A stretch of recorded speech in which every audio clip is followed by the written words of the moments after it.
भूतं प्रियं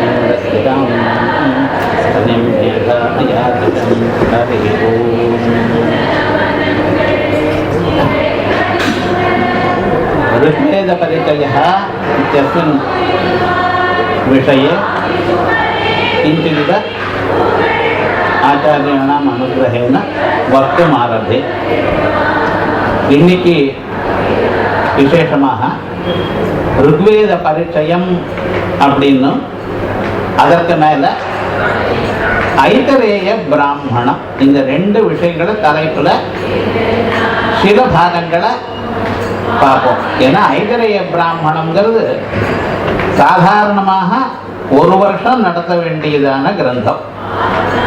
40 அத்தியாயம் இருக்கு. அதை ஒரே நாள்ல அரை மணியில சொல்லுங்கன்னா அதுக்கு என்ன இருக்குன்னு தான் சொல்ல முடியும். அதற்கு முன்னால வேதாத்தியனம் பண்ணிட்டு இருக்கோம். வேதம்னா என்னது, ஏதோ வாத்தியம் சொல்றதால நம்மள பின்னால சொல்லிட்டு இருக்கோம், நோட்டு பண்ணிட்டு இருக்கோம், திருவள்ளுவர் சொல்லிட்டு இருக்கோம், இவ்வளவுதான் தெரியும். அந்த வேதம்னா என்னது, அதனால என்ன லாபம், உலகத்துக்கு என்ன லாபம், இப்படிப்பட்டதான வேதங்கள் எத்தனை இருக்கு, எத்தனை சாக்கை இருக்கு, இவைகள்லாம் நமக்கு தெரியாது. சாதாரணமா தெரிந்து கொள்வதற்கு வேண்டியதான சூழ்நிலை இல்லை. ஒரு காலத்துல என்ன பண்ணிட்டு இருந்தா, அத்தியனம் பண்ற காலத்திலேயே வாத்தியார் இவைகள்லாம் முதல்ல சொல்லிட்டு இருந்தா, அதோட மட்டுமல்ல வேத பாஷ்யத்தையும் சேர்த்து சொல்லிட்டு இருந்தா. சமீத சொல்ற காலத்திலேயே அவளுக்கு இதை சேர்த்து சொல்லிட்டு இருந்தா. அதனால நல்லா தெரிஞ்சது. ஏன்னா ஒரே பாடசாலையில இந்த பக்கம் ஒரு கட்டை இருக்கும், அந்த பக்கம் கட்டை இருக்கும், காதலியாவது விழுந்துட்டு இருக்கும். இப்ப ஆதுனிகமாக வர வர அந்த ஒரு சந்தர்ப்பம் இல்லாததுனால இந்த வேதமானது, இந்த சாக்கையானது ஒண்ணுமே இல்லாம போயிடுது. ஒரு காலத்துல ஒரு 40-50 வருஷத்துக்கு முன்னால நம்ம பரமாச்சாரியனுடைய ஷஷ்டியப்தி பூர்த்தி அந்த சந்தர்ப்பத்துல அப்பாவா என்ன பண்ணினா பார்த்தா இந்த வேதங்கள்லாம் என்ன பரிஸ்திதி இருக்குன்னு, இது இப்படியே விட்டா இல்லாம போயிடும் போல இருக்கு. ஏன்னா அப்ப இருக்கக்கூடியதான வேதாத்தியனம் பண்ணியதான பண்டிதாள்லாம் அவளுடைய மேல ரொம்ப ஹீனமா இருந்தது, தீனமா இருந்தது. ஏதோ வெகு நாட்களாக நம்ம வம்சத்துல வந்துட்டு இருக்கேன்னு வேதாத்தியனம் பண்ணி இருந்தா, அப்புறம் பார்த்த இது இருக்கிறதுக்குள்ளேயே ரொம்ப வசதியான படிப்பு வேதம் தான். முண்டகோபனிஷத்தில் சொல்லும் பொழுது தேவித்யே வேதிதவ்யே இதிஹஸ்மயத் பிரம்மவிதோ வதந்தி, 2 வித்யைகளை தெரிஞ்சுக்கணும்னு சொல்லியிருக்க. எனது அபராவித்யா பராவித்யா. பராவித்யாங்கிறது இருக்கட்டும், ஏயா ததக்ஷரம் அதிகமியதேன்னு வேதாந்தத்தினுடைய தத்துவத்தை கிரகிக்கிறதுக்கு பராவித்யாங்க. அபராவித்யான்னா என்ன, ருக்வேத யஜுர்வேத சாமவேதோ அதர்வவேத சிக்ஷா கல்ப வியாக்கரணம் நிருத்தம் சந்தோ ஜோதிஷமிதி. அவ்வளவுதான். பிசிக்ஸ் வாசிக்கிறேன், இயல் வாசிக்கிறேங்கிறதெல்லாம் படிப்பே இல்லை. இப்பெல்லாம் லௌகிக்காரெல்லாம் வாசிச்சுட்டு இருக்காங்க, அது படிப்பு கீழே கணக்கே இல்லை. இருக்கிறதே பராவித்யா அபராவித்யா. பராவித்யங்கிறது வேதாந்த தத்துவம், அபராவித்யங்கிறது தான். அப்ப நாங்க மீதியெல்லாம் வாசிக்கிறேன் சுவாமின்னு, அது வயத்த குழப்புக்கு ஏதோ வாசிச்சுட்டு இருக்கிறவர்தான். அதனால மனுஷனுக்கு ஆத்தியாத்மிகமாக ஒரு பிரயோஜனம் ஒன்றும் இல்லை. ஸோ நீங்க படிக்கிறதுக்கே இந்த வேதாத்தியனம் பண்றது, இது நிஜமா ஒரு மனிதன் பிராமணனா இருக்கணும் என்ன பண்ணணுமோ அதை நம்ம தான் பண்ணிட்டு இருக்கோம். அதனால நம்ம வேதாத்தியனம் பண்ணிட்டு இருக்கோங்கிறதுனால குறைச்சலாம் நம்மளை நினைக்கப்படாது. பகவான் நம்மளுக்கு எந்த கட்டளை இருக்காலோ அந்த கட்டளையை நம்ம தான் பண்ணிட்டு இருக்கோம். தினந்தோறும் வேதாத்தியனம் பண்ணினா அதை விட புண்ணியமான காரியம் வேற ஒன்றும் கிடையாது. அக்னிஹோத்திரன் பண்ணினா என்ன புண்ணியமோ அந்த புண்ணியம் வேதாத்தியனம் பண்ணினா தான் வருது. இப்ப மாமா சொன்னார், நாங்கள்லாம் சமிதாதானம் கூட பண்ணலைன்னு. சமிதாதானம் பண்ணணும்னு நிர்பந்தம் இல்லை, அது பண்ணணும், நித்திய கர்மா தான், அக்னிஹோத்திரம் எல்லாம். ஆனாலும் வேதாத்தியனம் பண்ணினாலே அவ்வளவு வசதி. இந்த நம்பிக்கையோட சில ஃபேமிலி சில குடும்பங்கள்லாம் பண்ணிட்டு இருந்தது. ஆச்சாரியர்கள் பார்த்தாலாம் எது ரொம்ப முக்கியமோ வாழ்க்கைக்கு அதை பண்ணிட்டு இருக்கிறவாள் நம்ம கவனிக்கலன்னு யாரு கவனிப்பா அப்படின்னு ஆரம்பிச்சு வேத ரட்சண நிதின்னு ஆரம்பிச்சது இந்த மட்டத்துல பரமாச்சாரியார். அன்னைக்கு இந்த காட்டுக்கு நெருப்பு பிடிக்கிறா போல இந்த ஜனங்களுடைய புத்திக்கு ஒரு விசேஷம் வந்து அன்னைக்குல இருந்து ஆரம்பிச்சு என்னாச்சுன்னா இந்த வேதமானது பெரிய ஆலமரம் மாதிரி எல்லா கிளைகளோட இப்ப ரீசெண்டா அதர்வ வேதம் கூட படிச்சுக்கிறாங்க. எந்தெந்த சாக்கைகள்லாம் அவ்வளவு விஸ்தாரமா இல்லையோ அந்த சாக்கைகள்லாம் வளர்ந்தது. எல்லோருக்கும் பாஷ்யம் வாசிக்கணும்னு சொன்னார். வேத பாஷ்ய பரீட்சைக்கு தயார் பண்ணினார்.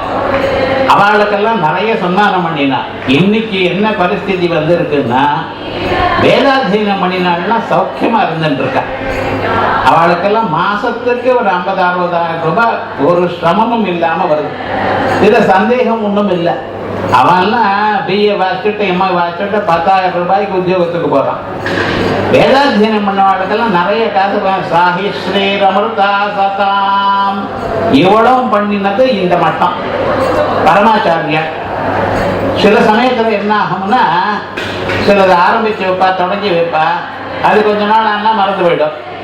அப்படி இல்லாமல் அந்த சிஷ்ய பரம்பரையில் வரக்கூடியதான நம்ம ஆச்சாரியால இப்பொழுது இருக்கக்கூடியதான விஜயேந்திர சரஸ்வதி அவர்களா அதை இன்னும் மேலாக கொண்டு போகணும். இந்த வேதமானது முன்னால ஒரு 1000 வருஷத்துக்கு முன்னால எல்லோரும் வேதத்தை படிச்சுட்டு இருந்தால அந்த அளவுக்கு வரணுங்கிற ஒரு ஆசை. அதனாலதான் அது மேலும் மேலும் இதை கொண்டாடிட்டு நல்லா பண்ணிட்டு இருக்கா. அதுலயும் வேதங்களுக்குள்ளேயே ருக்வேதம் இருக்கு பார்த்தீங்களா, இதான் அபியர்ஹிதம்னு சொல்றது. அபியர்ஹிதம்னு முதல்ல சொல்லப்பட்டது. வேதங்கள் அது ஒன்னாதான் இருந்தது ஒரு காலத்துல. அந்த ஒன்னா இருக்கக்கூடியதான வேதங்களை வேத வியாசாச்சாரியாரானவர் 4 பிரிச்சார். எதற்காக? முன்காலத்துல அதை படிக்கிறதுக்கு சமயம் இருந்தது, ஜனங்கள் நல்லா வாசிச்சுட்டு இருந்தா. வர வர மனுஷர்களுக்கு புத்தி சக்தி குறையறதோ இல்லையோ, அது கலிகாலத்துல விஷயங்கள் ஜாஸ்தி ஆயிடுது. இவனுக்கு இங்கே வெளி நோக்கி பார்க்கிறான். அதுக்காக என்ன பண்ணினார், இந்த வேதங்கள் இத்தனையும் படிக்கணும்னு ஒரு 40-50 வருஷம் வேதத்தை படிக்கிறதுக்கே ஆயிடுதுன்னா அப்புறம் எப்பொழுதும் அனுஷ்டானம் பண்றதவன். வேதமானது எதற்காக வந்திருக்க, அதை படிக்கணும், அர்த்தத்தை புரிஞ்சுக்கணும், அதை அனுஷ்டானம் பண்ணணும். அனுஷ்டானம் பண்ணிட்டு அதுக்கப்புறம் ஒரு சொர்க்காதிகதைகளை அடையணும். அப்ப அந்த அனுஷ்டானத்துக்கு சமயமே இல்லாம போயிடுத்தையானால் ரொம்ப சிரமமா இருக்குமே இந்த கலிகாலத்துல அப்படின்னு நினைச்சுண்டு வேத வியாசாச்சாரியால் 4 பிடிச்சார். அந்த 4 பிரித்ததான் ருக்வேதம், இதர்வேதம், சாமவேதம், அதர்வ வேதம். வஸ்துதா சாஸ்திரத்துல பார்த்தோம்னா ருக்வேதம்னா எங்க சந்தோபத்தமா இருந்தா அது ருக்வேதம். அதுக்கு மேல கீதி கானம் சொன்னிலையானால் அது சாமவேதம். சோ சாமவேதத்துக்கு என்ன, ருக்வேதம் தான் அதிஷ்டானம், ருக்வேதம் தான் பேஸ். அதுக்கு மேல சங்கீதத்துல மேல ஸ்வரம் பாடுற பார்த்தீங்களா, அதே மாதிரி இந்த பாட்டுக்கு சாமானு பேர். எந்த மந்திரங்களுக்கு சந்தஸ் பத்தமா இல்லையோ அவைகளுக்கு எஜுர்வேதம்னு பேர். இப்படி 4 வேதங்கள்லையும் விசேஷமாக தயார் பிரிச்சார். அதுவும் பிரிக்கிறது எப்படி பண்ணியிருக்கார் தெரியுமா, நான் ஒரு மனிதனுக்கு அவன் பிறந்தத்திலிருந்து கடைசி வரைக்கும் அதுக்கு அப்புறமும் அவனுக்கு பண்ண வேண்டியதான எல்லா சம்ஸ்காரங்களும் எல்லா மந்திரங்களும் ஒவ்வொரு வேதத்திலும் இருக்கணும். ருக்வேதிகளுக்கு ஜாதகர்மா பண்றான், நாமகர்மா பண்ணிட்டு இருக்கான்னா அந்த வேதத்திலேயே எல்லாம் இருக்கு. அவன் உபநயனம் பண்ணா அவன் வேண்டியதான மந்திரங்கள்லாம் அங்கே இருக்கு. இப்படி ஒரு வேதங்களை 4 பிரிச்சிருக்க. ஆனா இந்த 4 பிரிச்சது எதுக்கு, இந்த கர்மாக்கள் யஜ்ஞ கர்மா பண்ணா 4 வேதங்களும் சேர்த்தவா. அதுல ருக்வேதிகளா இருக்கிறவா ஹவுத்திரம் பண்ணுவா, கோதாங்கிற ஒரு காரியம் கிடையாது. எதிர்வேதியா இருக்கிறவன் வந்து அத்வரியவம், அத்வரியா வந்து எது எப்ப நடக்கணும் என்ன பண்ணணும். நம்ம பரணி சாஸ்திரிகளுக்கு பாருங்க, அவர் என்ன பண்ணிட்டு இருக்கார், நீங்க இது பண்ணுங்க, நீங்க அது பண்ணுங்க, அது பண்ணுங்க, இதெல்லாம் ஆத்வரியவம்னு பேர். நீங்க பண்ணிட்டு இருக்க வேதத்தை படிச்சு அது பண்ணி அது எப்படி நடத்தணுமோ அப்படி இதுக்கு அவுத்திரம்னு பேர். பாட்டு பாடுறா பார்த்தீங்களா, தேவதைகளை ஸ்தோத்திரம் பண்றதுக்காக அதுக்கு சாமகால் ஔத்காத்திரம்னு பேர். உத்காதாங்கிற ரித்விக் பண்றதுனால அதுக்கு ஔத்காத்திரம்னு பேர். பிரம்மான்னு ஒருத்தர் இருக்கார், அவர் மேல அப்படியே பார்த்துட்டு இருப்பார், நம்ம ஆச்சாரியர்கள் மாதிரி அப்படியே வந்து பார்ப்பார். எல்லாம் நன்னா நடக்கிறதான்னு. யாராவது ஒருத்தர் ஏதாவது நம்ம தப்பு பண்ணினா அந்த தப்ப அவர் தபசுனால பூர்த்தி பண்ணுவார்.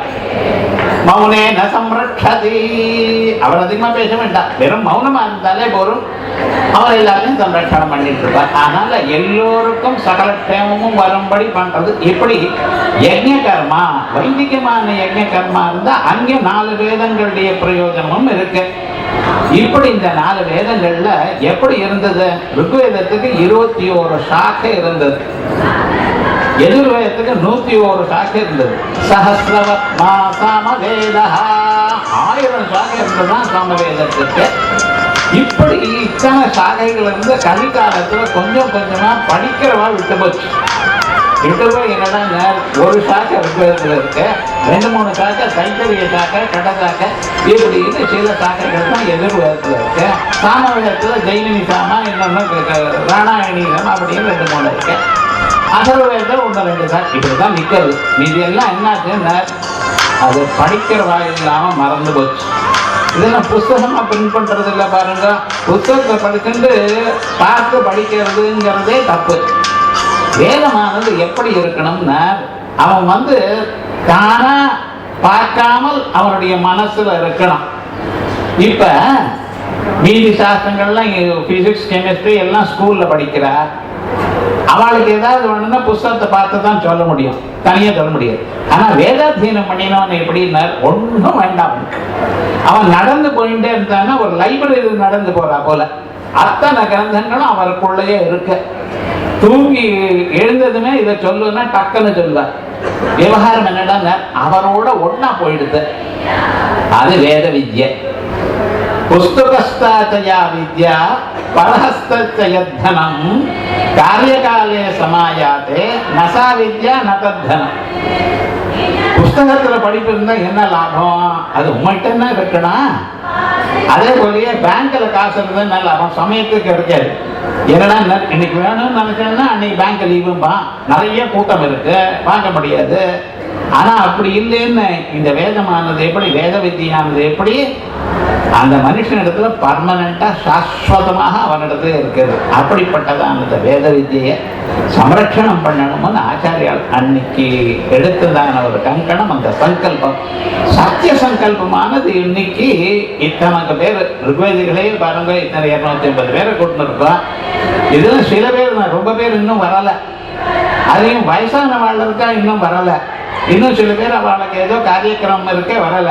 இருந்தாலும் இத்தனை பேரை ஒன்னா சேர்த்திருக்கா. ஆனா இத்தனை பேரும் பாஷ்யம் வாசிச்சு அது சமக்கிரமாக வரணுங்கிறது தான் ஆச்சாரியாளுடைய ஒரு பெரிய அபிப்பிராயம். அது மட்டும் இல்லாமல் முன்னால ஒரு 1000 வருஷத்துக்கு முன்னால எல்லோரும் வேதம் வாசிச்சாலே அப்படி எல்லோரும் வேதத்துல ஒரு ஆசை வரணும் அப்படின்னு, அதுக்காகத்தான் இவ்வளவு தயார் பண்ணியிருக்கா. அதுலயும் இந்த ருக்வேதமானது ரொம்ப கஷ்டம். ஏன் தெரியுமா, நான் எதிர்வேதம் அத்தியனம் பண்றதுக்கு 4-5 வருஷம் போரும் சாதாரணமா இருந்தாரு.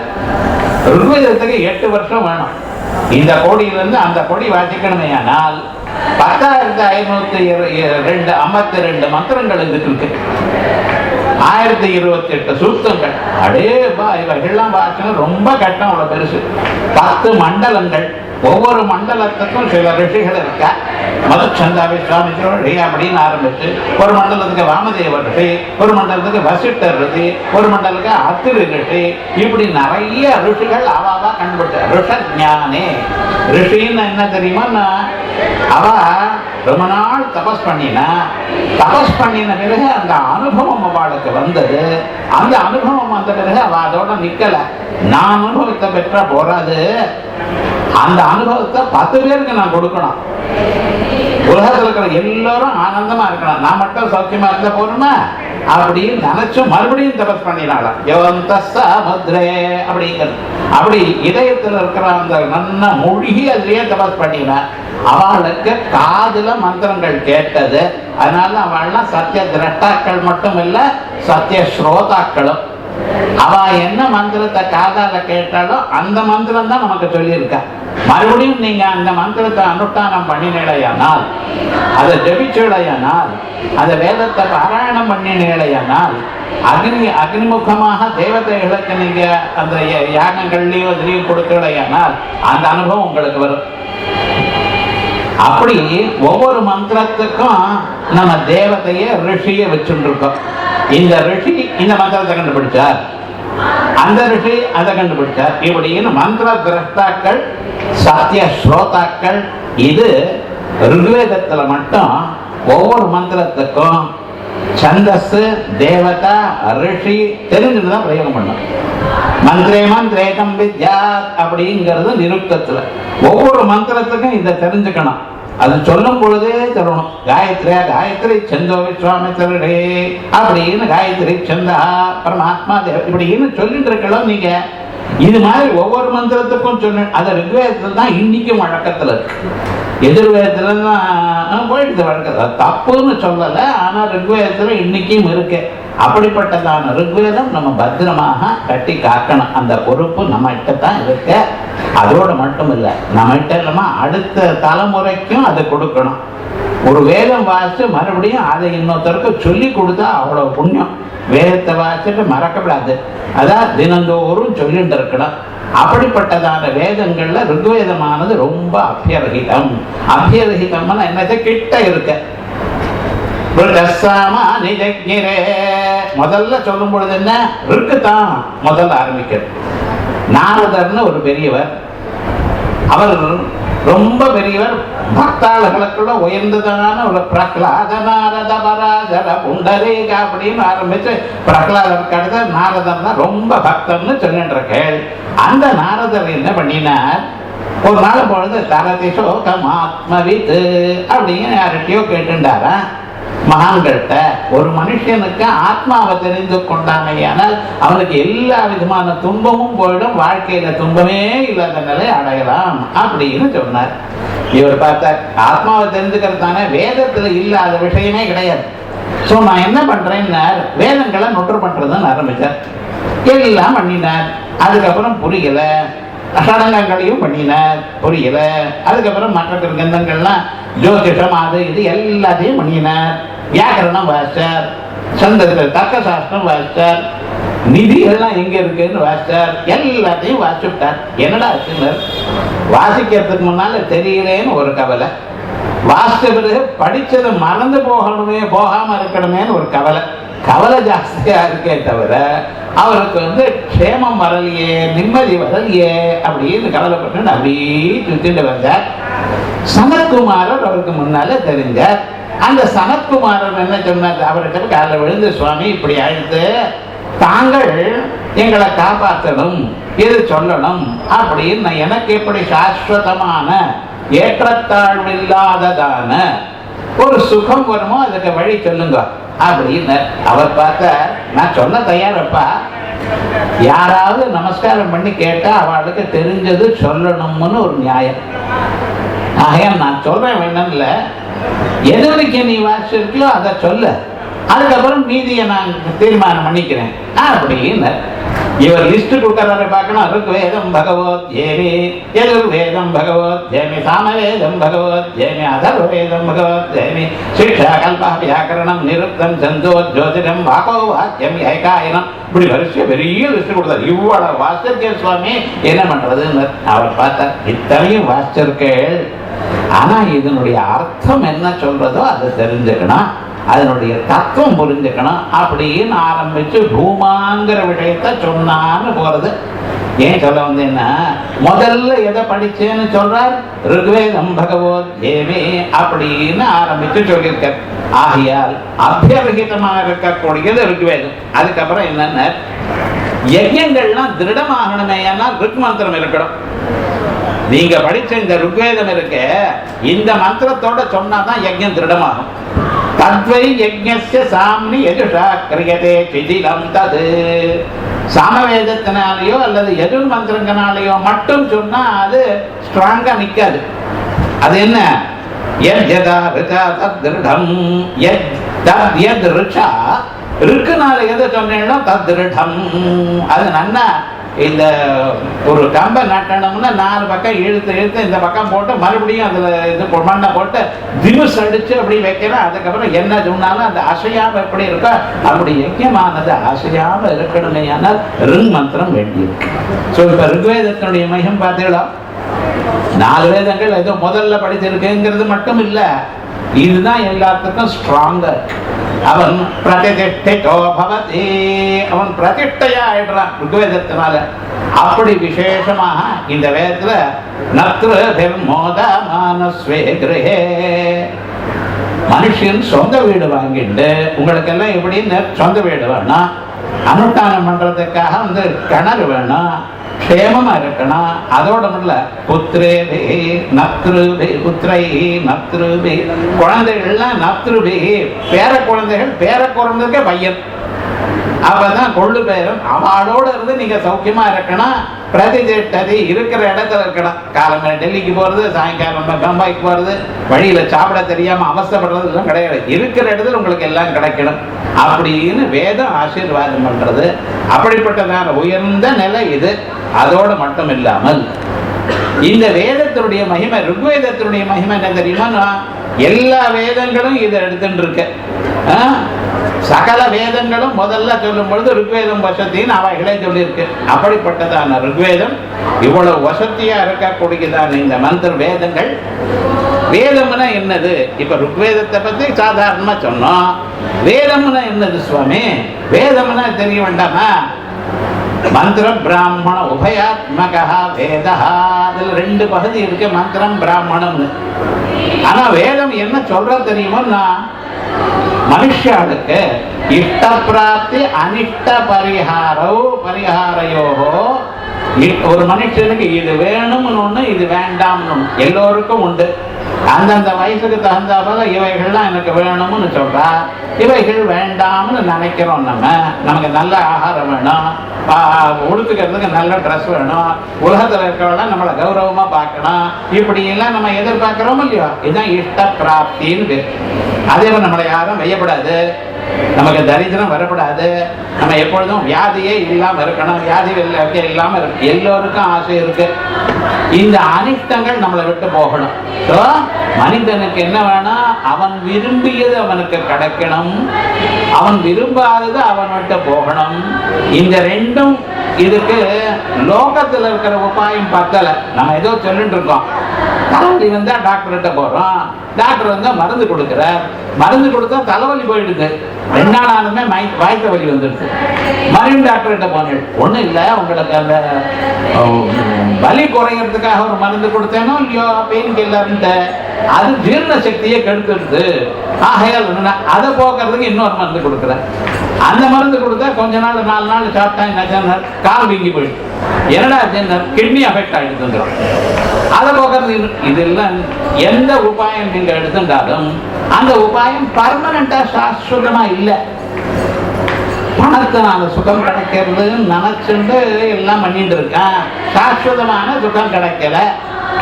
அப்படி இருக்கக்கூடியதான அவனுக்கு அலௌகிக ஸ்ரேயஸ் சாதனம், இந்த லோகத்திலேயே இல்லாதான ஸ்ரேயஸை எது கொடுக்கிறதோ அந்த கிரந்தத்துக்கு வேதம் உண்டு.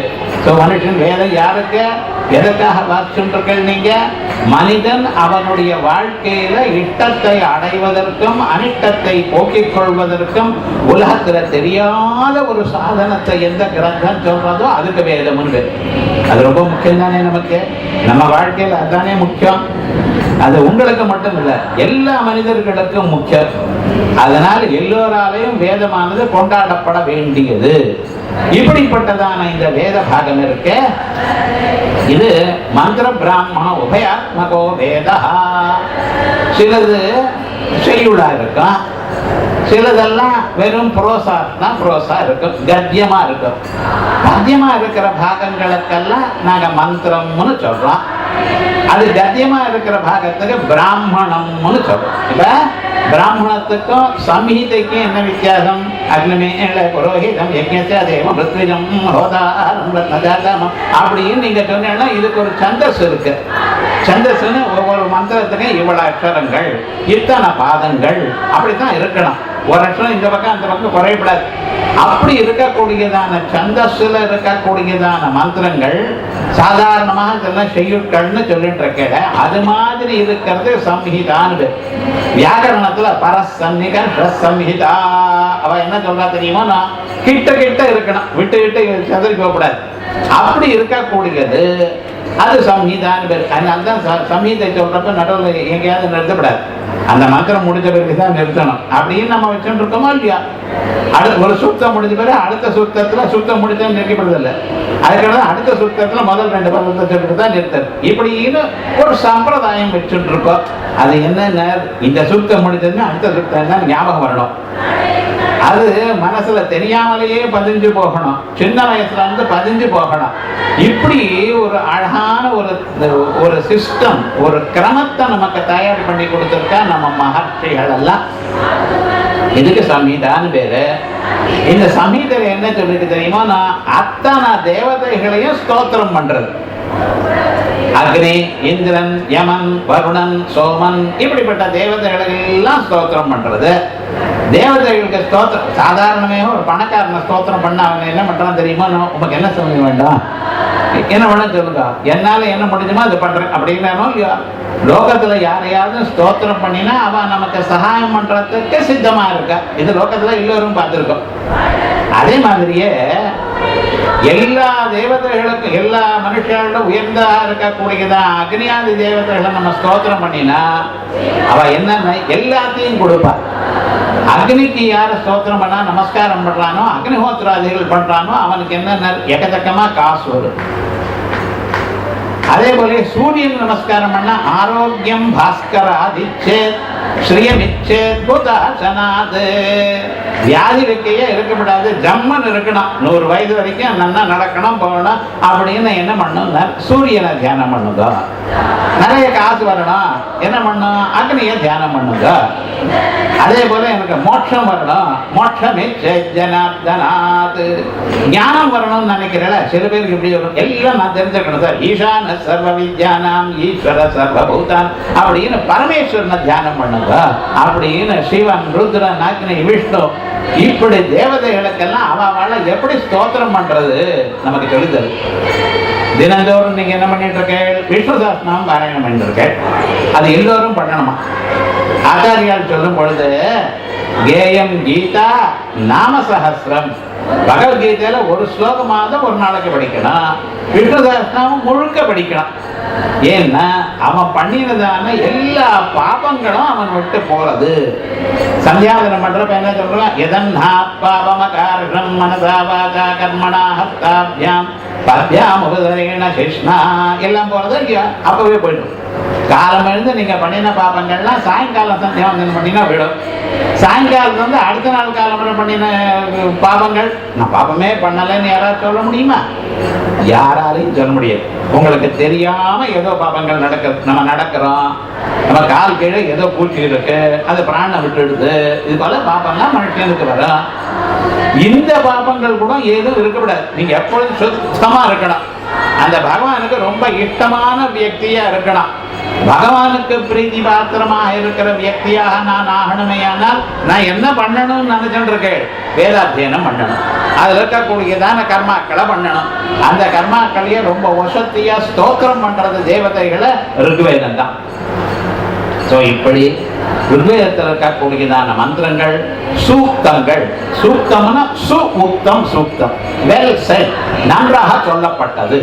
சூக்தம் என்னதான் சொல்லப்பட, சூக்தம் வருதே ஒரு 20 மந்திரம், ஒரு 30 மந்திரம், அதான் சூக்தம்னு அர்த்தம் இல்லை. எதை சொன்னாலும் நன்றாக சொல்லப்பட்டது, அந்த தேவதையை பற்றி நன்றாக சொல்லப்பட்டதான வாக்கியங்களுக்கு சூக்தம்னு பேர். அப்படி தேவதைகளே ரிஷிகளே அவ்வளவு நன்னா சொல்லி இருக்குன்னு அது எப்படிப்பட்டது பாருங்க. வெறுமன ருக்வேதத்தை நீங்க படிச்சுட்டே இருந்தாலே அமிதமான புண்ணியம்.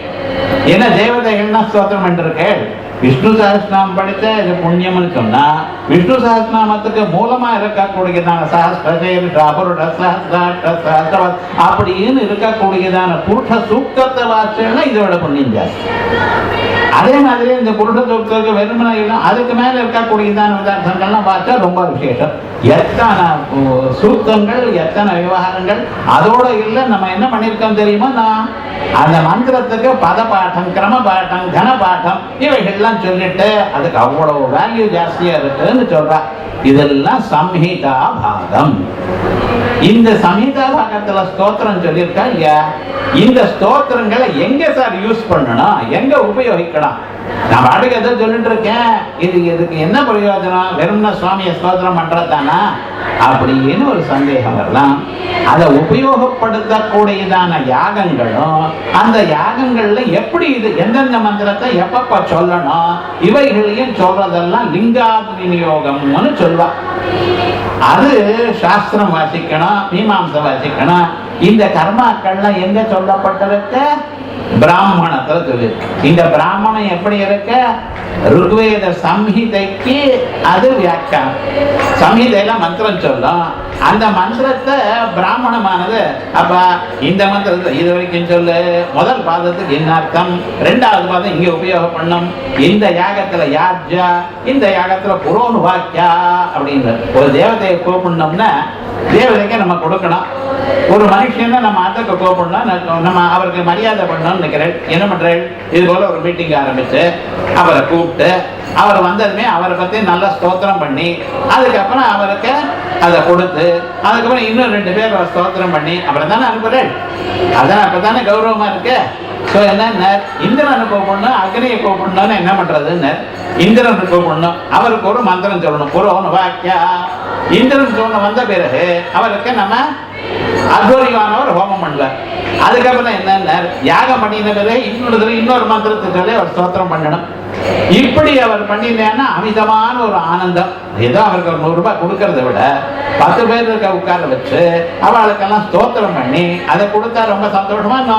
இதான் தேவதோத்தேசேன திரவிய தியாக யாக. யாகம் பண்றான்னா என்ன அர்த்தம், ஒரு தேவதையை குறித்து அந்த தேவதைக்கு இது கொடுக்கிறோம்.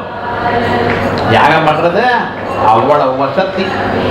நீங்க யாகம் பண்ணீங்கன்னா உங்களுக்கு மட்டும் பிரயோஜனம் இல்லை, அந்த கிராமத்துக்கு பிரயோஜனம், அந்த நகரத்துக்கு பிரயோஜனம். அக்னௌ பிராஸ்தாஹுதி சம்யக் ஆதித்யம் உபதிஷ்டதே ஆதித்யா ஜாயதே விருஷ்டிஹி விருஷ்டேரன்னம் தத பிரஜாஹ. ஒரு கணபதி ஹோமம் பண்ணினான்னு வச்சுக்கணும், ஒரு அக்னிஹோத்திரம் பண்ணினார். அக்னிஹோத்திரத்துல சொல்லிட்டு ஒரே ஆகுதி தான், ஆனா ஆகுதி பண்ணினா அந்த புகை பார்த்து பார்த்தல, அக்னிஹோத்திரம் பண்ணி அந்த புகை போறதோ இல்லையோ ஹோமத்துல இருந்து அந்த புகை எங்கே போறது, இங்க சாதாரணமா ஏரோப்ளேன் போறது வழியில அதை விட மேல போறதான். அவ சயின்ஸ்ல சொல்ற பொழுது அட்மாஸ்பியர் ஸ்ட்ராட்டாஸ்பியர் ஏதோ சொல்லிட்டு இருக்கா. சூரிய பகவான் வரைக்கும் போறதா இந்த புகை. ஆதித்யம் உபதிஷ்டதே, அந்த சூரிய பகவான்கிட்ட போய் அது மேகமா மாறுறது. மேகமா வந்து மழை கொட்டுறது. மழை கொட்டுறதுன்னு உங்க வீட்டுல மட்டும் கொட்டுமா? எங்கேயாவது மழையானது அவன் வீட்டு மித்தத்தில் தான் கொட்டும், வேற எங்கேயும் கொட்டாது. அப்படி எங்கேயாவது பார்த்துருக்கா? கண்ட விருஷ்டி வரலாம், இந்த தெரு வரைக்கும் கிடக்கலாம், அந்த தெருவில் இல்லாம போடலாம். ஆனா எப்படி நிறைய மழை கொட்டுறது. யாராவது ஒத்தர் ஹோமம் பண்ணினே ஆனால் அந்த கிராமத்துக்கு வசதி. அதே மாதிரி எல்லோரும் ஹோமம் பண்ணினா எவ்வளவு இருக்கு பாருங்க. மழையா இருந்ததுன்னா இந்த வெயில் எப்படி கொளுத்துறதுங்கிற உபத்தனம் வசுதாக சொல்லப்படாது. சூரியனை வெய்யப்படாது. தபந்தம் நனிஞ்சாது, மழை கொட்டுறதுங்கிறது சொல்லப்படாதான். தவந்தம் நனிஞ்சாது இப்படின்னு வேதங்கள்ல சொல்லி இருக்கு. அதே மாதிரியே மழை கொட்டுறதுனாலோ உஷ்ணமா இருக்குன்னு சொன்னாலோ இதெல்லாம் சூரிய பகவான் என்ன பண்ணிட்டு இருக்கார், அங்கெங்க இருக்கக்கூடியதான ஜலத்தெல்லாம் எடுத்து உங்களுக்கெல்லாம் அழகாக ஒரு மழை வரணும்னு அற்புதமா மழையா கொடுக்கிற. மழை வந்ததுன்னா என்ன, பர்ஜன்யா தன்ன சம்பவா, நிறைய அன்னம் வளர்றது. அன்னம் வளர்ந்ததுன்னா என்ன, மனுஷன் சௌக்கியமா ஆனந்தமா இருக்கா. ஸோ இன்னைக்கு நீங்க தவிர நாட்டில் இருக்கக்கூடியதான எல்லோரும் சௌக்கியமா இருக்கணுமே. ஆனால் அதுக்கு நீங்க என்ன பண்ணணும், அக்னிஹோத்திராதி கர்மாக்களை பண்ணணும். அதெல்லாம் பண்ணணும்னா என்ன பண்ணணும், வேதாத்தியனம் பண்ணணும். அந்த ருக்வேதாத்தியனத்துக்கு இவ்வளவு வேல்யூ இருக்கு. இந்த கர்மாக்கள்லாம் எதை சொல்லி இருக்கோம், இந்த பகுதிக்கு என்ன பேரு, பிராமணம்னு பேரு. கர்மாக்கள் ஒரு மனுஷன் பண்ணிட்டே இருக்கான் சுவாமி, அதுல சந்தேகமே இல்லை. எத்தனை நாள் பண்ணுவான், விஷ்ணு கிரமான் கிரமதே அப்படின்னு சொல்லியிருக்கு. இங்க இருந்து அங்கே போ, அங்க இருந்து இங்க வா அப்படின்னு ஆகவனியத்துல இருந்து காரபத்தில இருந்து ஆகவனியத்துக்கு போ, அங்க இது பண்ணு, இப்படி எல்லாம் சொல்லியிருக்கு. இவைகள்லாம் பண்றதுன்னா ஒரு 60-70 வயதானவர்கள் ரொம்ப கஷ்டம்.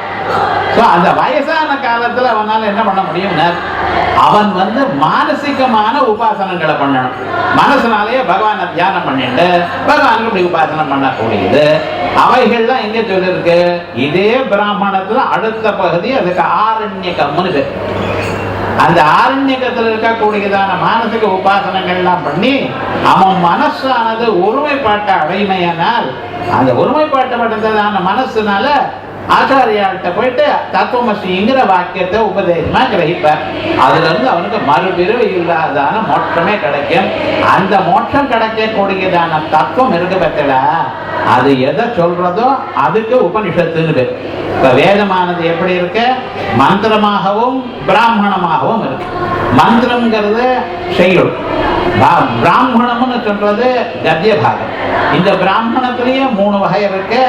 கர்மாக்களை உற்பத்தி பண்ணக்கூடியதான பிராமணம், அதையும் ருக்வேத பிராமணம் என்ன, ஐதரேய பிராமணம்னு பேர். அதுக்கப்புறம் ஆரண்யகம்னு இருக்கு, ஐதரேய ஆரண்யகம்னு இருக்கு. அதுக்கு அடுத்ததாக ஒரு போர்ஷன் ஐதரேய உபனிஷத். ருக்வேதெல்லாம் இப்படிதான், ஐதரேய பிராமணம், ஐதரேய ஆரண்யகம், ஐதரேய உபனிஷத். கௌஷிகதி பிராமணம் இருக்கு இன்னொரு சாக்கைக்கு. அந்த பிராமணமும் இப்ப கிடைக்கிறது, அதை நம்ம படிச்சுட்டு இருக்கோம் இருக்கு. இப்படி வேதமானது இப்ப வேத லட்சணம் சொன்னேன், வேதத்துக்கு பிரயோஜனம் சொன்னேன், வேதங்கள் 4ங்கிறது அறிந்தோம். அந்த 4லையும் ருக்வேதம் முதல்னு அறிந்தோம். ருக்வேதத்தினுடைய கௌரவம் என்ன, அதனுடைய விசேஷம் என்னன்னு பார்த்தோம். இப்பெல்லாம் நான் தெரிஞ்சுட்டு இருக்கோம். இது சாதாரணமா நம்ம என்ன சொன்னா அறிவார், 1 மணி நேரம் என்ன பேசிட்டு போனாரே தவிரன்னு சொல்லக்கூடாது. இத்தனையும் நம்ம தெரிஞ்சுட்டு இருக்கோம். இது சில பேருக்கு தெரிஞ்சிருக்கலாம், இல்லாத போனாலும் சாஸ்திரம் எப்படி சொல்றதோ அவன் அந்த முறையா தெரிஞ்சுட்டு இருக்கோம். அந்த வேதமானது மந்திரமாகவும் பிராமணமா இருக்கு. பிராமணமானது 3 வகையா இருக்கு, பிராமணம், ஆரண்யகம், அப்புறம் உபனிஷத்துன்னு. இந்த உபனிஷத்துல என்ன சொல்லிருக்கு, ஆத்ம தத்துவத்தை சொல்லியிருக்கு. இதனால அவங்க மறுபிறவியே இல்லாம எப்படி இருந்தாலும் அவனுக்கு கட்டம் தான். பணக்காரனா பிறந்தா அந்த கட்டம், ஏழையா பிறந்தா அவனுக்கு ஒரு கட்டம், ஸ்திரீகளா பிறந்தா ஒரு கட்டம், புருஷாளா பிறந்தா ஒரு கட்டம். கட்டம் இல்லாத வியக்தி உலகத்துல கிடையாது. சோ ஜன்மாங்கிறதே துக்கம். அந்த ஜன்மாவை இல்லாம பண்ணக்கூடியதான உயர்ந்த தத்துவத்தை இந்த வேதம் தான் சொல்றது. ஆகையால் எல்லாத்துக்கும் மூல காரணமா இருக்கக்கூடியது வேதம். இப்படி ருக்வேதத்தை பத்தி ஓரளவுக்கு தெரிஞ்சுட்டோம். இந்த ருக்வேதத்துல மட்டும் என்ன விசேஷம், மீதி வேதங்கள்ல இல்லாது ஒவ்வொரு மந்திரத்துக்கும் ரிஷி, தேவதா, சந்தஸ், விநியோகம் தெரிஞ்சுக்கணும். ஒரு மந்திரம் சொன்னேனே ஆனால் இந்த மந்திரம் எங்க விநியோகம் ஆகுது, இது எங்க நீங்க உபயோகிக்கிறீர்கள், அது உபயோகிக்கிறதுக்கு சில பிரமாணங்கள் இருக்கு. சாதாரணமா இருக்கா, கற்பூரார்த்தி பண்ணதுமே எல்லாரும் ராஜாதிராஜாய பிரதக்யதாயின்னு சொல்றாளோ இல்லையோ, கற்பூரஹாரதி இந்த மந்திரம் ஏன் சார் சொல்லக்கூடாது? சோமோ வாயே தஸ்ய ராஜ்யமாதத்தேன்னு சொல்றாளே, ஏன் தான் கற்பூரஹாரதி பண்ணினா ஒழிக்கிறது. அங்க உள்ள இருக்கிற சுவாமி ஒழிக்கிறார், நமக்கு தெரியல. அதே கோவில் எப்படி இருக்கு, கருவறையில சுவாமி உள்ளூர் இருக்காரு, இருட்டா இருக்கு. கற்பூரஹாரதி பண்ணினா நல்லா தெரியாது. சோ இந்த ராஜ்ரு தீப்தௌ ஒழித்தல் எனக்கூடியதானது இந்த மந்திரத்துல இருக்கான். சோ அந்த மந்திரத்தை உபயோகப்படுத்து. எந்த மந்திரத்தை எங்கே உபயோகப்படுத்தணும், ஏன் உபயோகப்படுத்தணும், இவைகள்லாம் தான் சொல்லும். இது லிங்காத் விநியோகம்னு சொல்லுவோம். அது அப்படி இருக்கட்டும், சாஸ்திரத்துக்குள்ள போனா கட்டமா இருக்கும். ஆனா விவகாரம் என்னன்னா, ஒவ்வொன்றும் எதனால விநியோகம், எங்க விநியோகம், எப்படி விநியோகம், இப்படி சொல்வான். இதெல்லாம் உங்களுக்கு பிராமணன் தான் சொல்லி கொடுக்கும். அப்படிப்பட்ட இந்த பிராமணத்தை பத்தி கொஞ்சம் தெரிஞ்சுப்போம். ஏன்னா 1 மணி நேரத்துல பரிச்சயம் சரி, அதுக்கப்புறம் பிராமணத்தை பத்தி நம்ம தெரிஞ்சுக்கணும். அதோட இல்லாம இந்த வேதத்துல என்ன தெரியுமோ, நான் வேதம் வாசிச்சிருக்கேன். வாசிச்ச பிறகு என்னன்னா அதனுடைய அர்த்தம் தெரிஞ்சுக்கணும். அர்த்தம் தெரிஞ்சுட்டா அதுக்கு ரொம்ப வேல்யூ ஜாஸ்தி. அர்த்தம் தெரிஞ்சுக்காம வாசிக்கிறத விட அர்த்தம் தெரிஞ்சுட்டேன்னா அதுக்கு ரொம்ப ரொம்ப உயர்வு. எப்படின்னா, ஒரு மனுஷன் வீதியில போயிட்டே இருக்கான். அவன் காலில் ஒரு பொட்டலம் இடலிச்சு. அதை எடுத்து பார்த்தான். எடுத்து பார்த்ததுமே என்னாச்சுன்னு, யாரோ வாங்கோ இப்படி கொஞ்சம் கூட தயம் இல்லாம இந்த கிளாஸ் எல்லாம் உடைச்சு இங்க போட்டிருக்கான், யார் காலெல்லாம் குத்தினா என்ன ஆறுது அப்படின்னு நினைச்சுட்டு என்ன பண்ணா, தூக்கி அந்த பக்கம் போட்டான். இன்னொருத்தன் என்ன பண்ணான் தெரியுமா, பின்னாலே ஒரு குஜராத்திக்காரன் தான், அவனுக்கு எல்லா விஷயமும் தெரியும். அதை எடுத்து பார்த்தான். அதை பார்த்தா எல்லாம் வைரங்கள். என்னாச்சு, இவன் கிளாஸ் நினைச்சுட்டு தூக்கி போட்டான். அவன் எடுத்து பார்த்தான், எல்லாம் வைரமா இருக்கு. அவன் எடுத்துன்னு போனா அவனுக்கு என்ன கோடி கோடி ரூபாய் வந்துருக்கு. அதனுடைய உண்மையான தகுதியை அறிந்தவனுக்கு அதிகமான லாபம், அறியாதவனுக்கு அவ்வளவு லாபம் இல்லை. அதனால வேதமானது பிரயோஜனம் இல்லைன்னு நான் சொல்லல. எதேவ வித்யா கரோதி ததேவ வீரியவத்தரம் பவதி. நீங்க அர்த்தத்தை புரிஞ்சுட்டு நீங்க பண்ணலையானால் அதுக்கு ரொம்ப மதிப்பு ஜாஸ்தி. ஆகையால் தான் எல்லாத்தையும் அறிந்து கொள்ளணும். அப்படி இல்லாம பண்ணினா அதுக்கு அவ்வளவு வேலை யோனி. அதோட மட்டும் இல்லாமல் நான் வேதத்தை வாசிக்கலேன்னு சொன்னங்களேன்னா அவனை மனுஷனாகவே ட்ரீட் பண்ணப்படாது.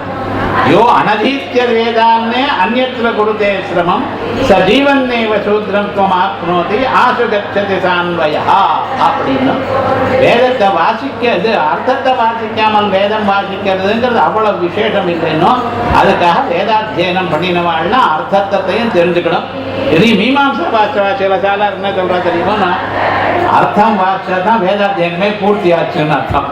குருகுலத்துல முடிஞ்ச பிறகு என்னென்ன வேதார்த்தமும் வாசிக்கணும். என்ன அது போல அழகான தத்துவம் ஒன்றுமே கிடையாது. இந்த ஊர்ல 3 லோகத்திலையும் வேதார்த்தத்தை விட வசதியான தத்துவம் இல்லை. அதை எல்லாரும் தெரிஞ்சுக்கணுங்கிறதுக்காக நம்ம சொல்லிட்டு இருக்கோம். வாழ்க்கையில்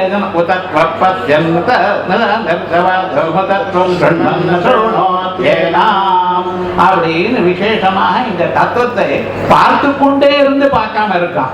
தெரிஞ்சதான விஷயங்கள்லாம் இருக்கு, ஆனா தெரிஞ்ச மாட்டேங்கிறான். ஆனா யார் இத அர்த்தத்தையும் புரிஞ்சுட்டு இருக்கானோ அப்படின்னு ஒரு பெண்மணியானவள் அவன் வேண்டியது எல்லாத்தையும் அவனுக்கு எப்படி காட்டி சௌக்கியமா கொடுப்பாளோ அப்படியெல்லாம் இந்த வேதம் கொடுக்குமா.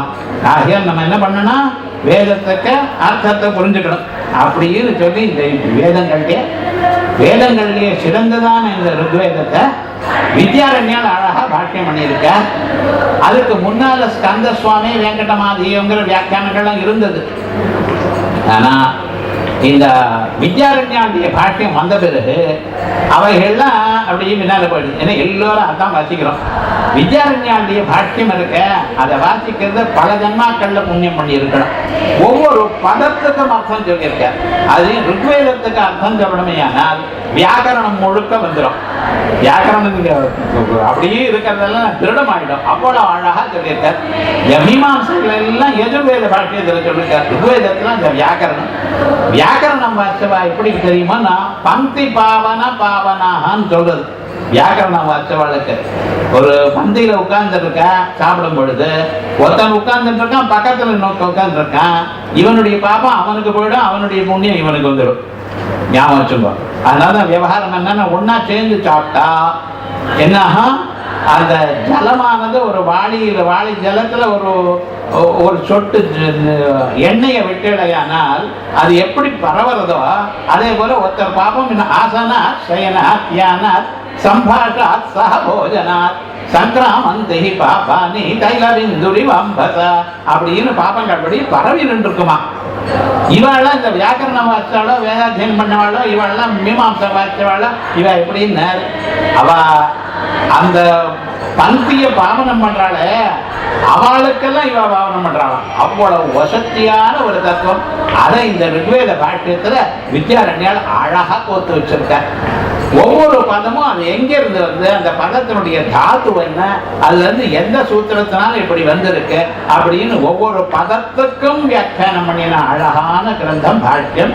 அப்படிப்பட்டதானதுல 10,552 மந்திரங்கள், 1028 சூக்தங்கள், 10 மண்டலங்கள் அல்லது 8 அத்தியாயங்கள், 8 அட்டகங்கள், ஒவ்வொரு அட்டகத்திலும் 8 அத்தியாயங்கள், இப்படி விசேஷமாக 64 அத்தியாயங்களோட 2024 வர்க்கங்களோடு இருக்கக்கூடியதான ருக்வேத மாதா.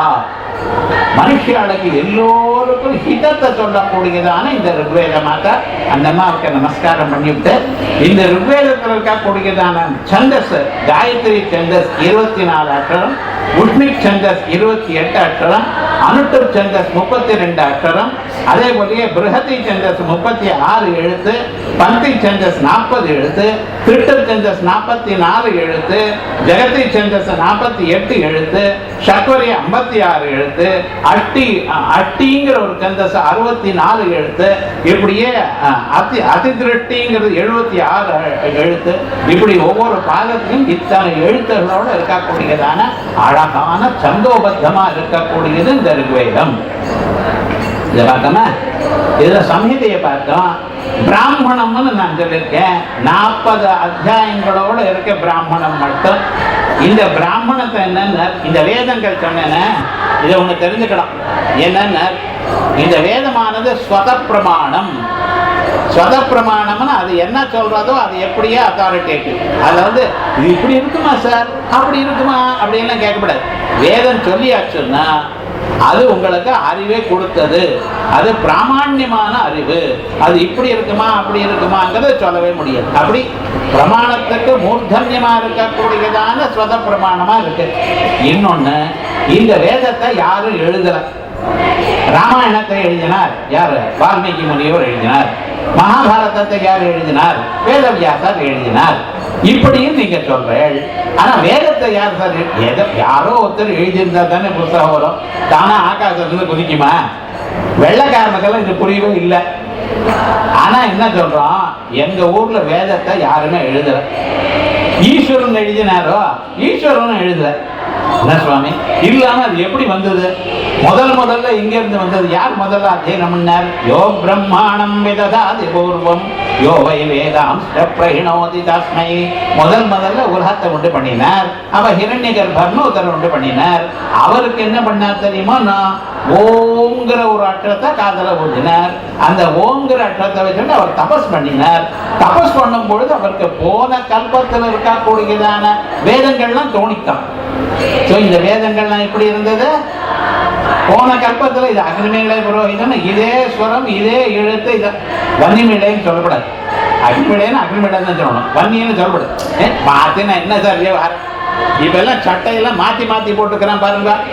ஒரு கால் நீளமா இருக்கு, ஒரு கால் குட்டையா இருக்கு. இப்படி எல்லாம் ட்ரெஸ் பண்ணிக்கிறான். விவகாரம் என்னடா? அவனை பைத்தியம்னு சொல்றதா என்னன்னு தெரியல. ஆனா எங்க வேதத்துல ஒரு எழுத்து மாறப்படாது, ஒரு ஸ்வரம் மாறப்படாது, எதையும் மாறப்படாது. மந்திரோஹீன ஸ்வரத்தோ வர்ணத்தோவா மிச்சா பிரயுக்தோ நதமர்த்தமாக. அது ஒரு மந்திரமானது ஸ்வரம் தப்பா சொன்னாலும் இது சொன்னாலும் தப்பு தான். ஆனால் அசவாக்வஜ்ரோ எஜமானன் மேல இருக்காது. இன்னொரு நாள் சொல்றேன். விவகாரம் படி எத்தனை விஷயங்கள் தெரியுமோ வேதத்தை பத்தி பேசணும்னா நம்ம என்ன வசதியான ஒரு கிரந்தத்தை வாசிச்சிருக்கோம், நமக்கு ஒரு கர்வம் இருக்கணும்.